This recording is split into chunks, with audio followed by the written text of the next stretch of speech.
Hello everyone.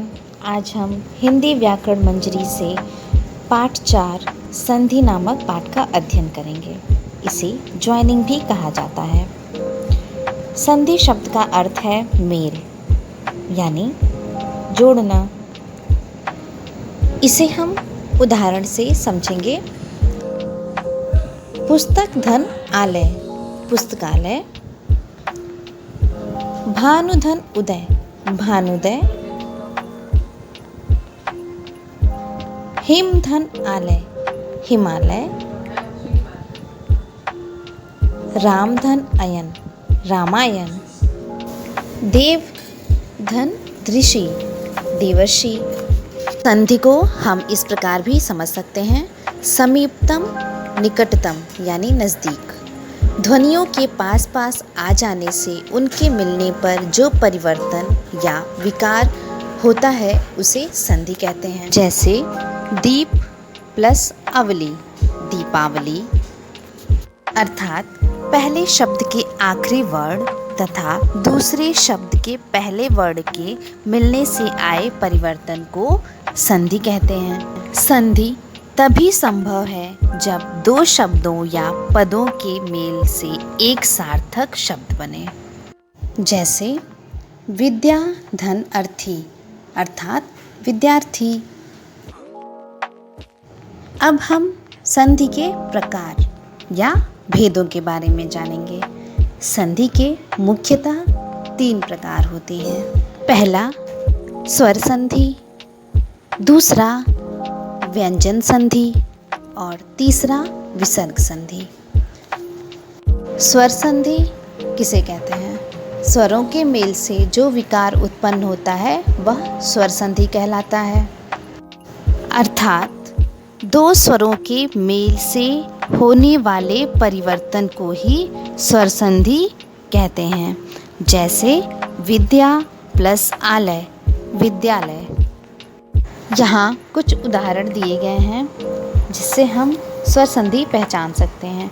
Bracket में यहाँ पर आ प्लस ए, यह दोनों स्वर हैं और उससे बनता है ए। तो यहाँ पे जो भी ब्रैकेट में दिया हुआ है वह दोनों स्वर हैं जिनके मेल से स्वर संधि बनता है।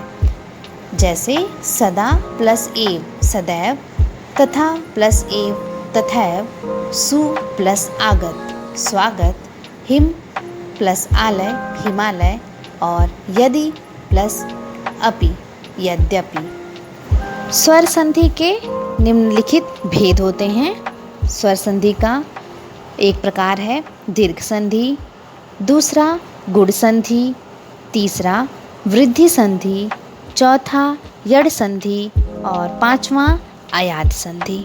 स्वर संधि का पहला प्रकार है दीर्घ संधि। जब किसी स्वर के ह्रस्व या दीर्घ रूप के पश्चात उसी स्वर का ह्रस्व या दीर्घ रूप आ जाए तो दोनों के परस्पर मेल को दीर्घ संधि कहते हैं। अर्थात ह्रस्व या दीर्घ अ ई उ के बाद यदि ह्रस्व या दीर्घ अ ई उ आ जाए तो दोनों मिलकर दीर्घ आ दीर्घ ई और उ हो जाते हैं। अर्थात कि यह बड़े आ बड़ी ई और बड़े उ में बदल जाते हैं। जैसे अ प्लस अ आ, भाव प्लस अर्थ भावार्थ, सार प्लस अंश सारांश, अ प्लस आ छात्र प्लस आवास छात्रावास, हिम प्लस आलय हिमालय। उसी प्रकार से ई प्लस ई मुनि प्लस इंद्र मुनीन्द्र, रवि प्लस इंद्र रवींद्र। दूसरा गुण संधि। यदि अ आ का मेल ह्रस्व या दीर्घ ई उ या री से होकर क्रमशः ए ओ व अर हो जाए तो गुण संधि कहलाता है। अर्थात जब अ आ के बाद ई के मेल से ए, उ के मेल से ओ तथा री के मेल से अर हो जाता है उसे गुण संधि कहते हैं।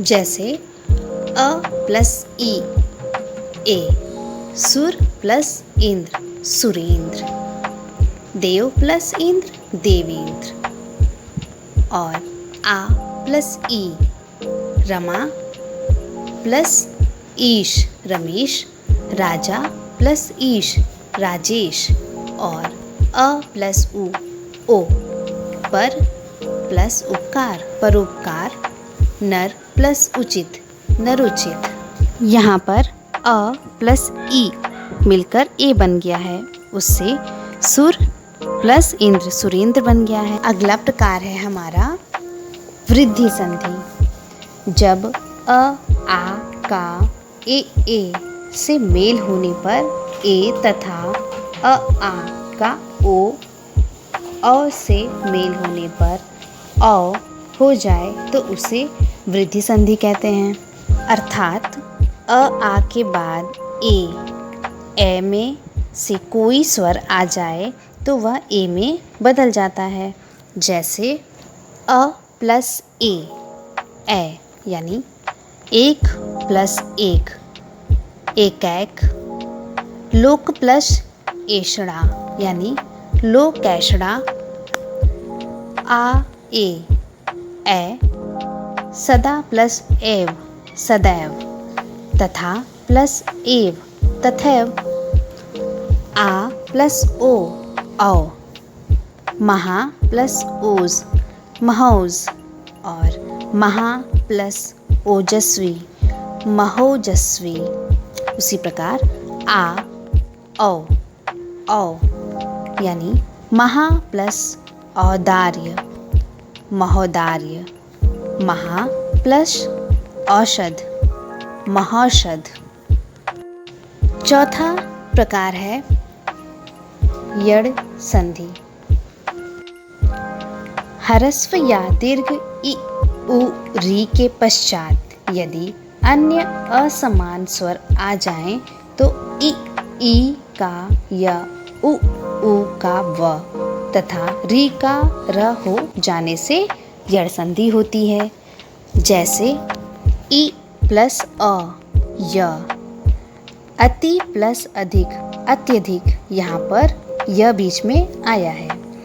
यदि प्लस अपि यद्यपि, इ आ या, देवी प्लस आलय देवालय, नदी प्लस आगम नद्यागम, और उ अ व यानी सु प्लस अच स्वच्छ, अनु प्लस अय अन्वय। आखिरी प्रकार है अयादि संधि। इसमें जब ए ओ औ वर्णों का मेल अन्य असमान स्वर से होने पर क्रमशः अय आय आव हो तो उसे अयादि संधि कहते हैं। अर्थात जब ए ओ ए औ के बाद कोई अन्य स्वर हो तो उसके स्थान पर क्रमशः अय अव आय तथा आव हो जाना ही अयादि संधि कहलाता है। जैसे नयन, जैसे ए अ ये ए हो गया और उससे बना चे प्लस अन चयन, वैसे ही ओ प्लस अ बन गया और हुआ पो प्लस अन पवन। ए प्लस अ आय, गय प्लस अक गायक, औ प्लस अ आव, पौ प्लस अक पावक। संधि का दूसरा प्रकार है व्यंजन संधि। व्यंजन का व्यंजन अथवा किसी स्वर के मेल से होने वाला परिवर्तन व्यंजन संधि कहलाता है। अर्थात व्यंजन वर्ड के बाद कोई स्वर या व्यंजन वर्ड के आने पर जो परिवर्तन होता है उसे व्यंजन संधि कहते हैं। जैसे उत प्लस ज्वल उज्ज्वल, यहाँ त प्लस ज व्यंजन है, त भी व्यंजन है और ज भी व्यंजन है। वैसे ही परि प्लस छेद परिच्छेद, यहाँ ई स्वर है और छ व्यंजन है। तीसरा संधि प्रकार है विसर्ग संधि। विसर्ग संधि यानी विसर्ग के साथ स्वर या व्यंजन के मेल से होने वाला परिवर्तन विसर्ग संधि कहलाता है।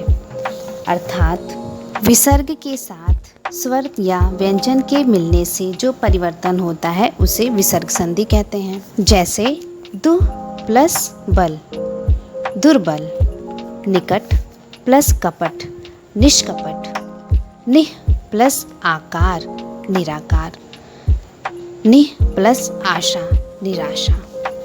हमने संधि के बारे में सीखा कि दो शब्दों के मिलने से होने वाला परिवर्तन संधि कहलाता है और संधि 3 प्रकार की होती है। स्वर संधि के 5 भेद होते हैं। स्वर के साथ स्वर के मेल को स्वर संधि कहते हैं। अब हम आज का होमवर्क कर लेते हैं।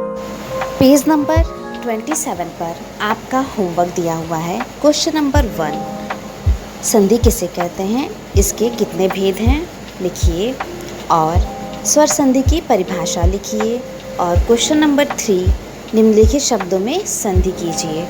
इसी प्रकार प्रश्न संख्या 4, 5 और 6 इसको भी आप अपनी बुक में करेंगे और बाकी के क्वेश्चन आप अपनी फेयर कॉपी पे करेंगे। Thank you. Have a nice day.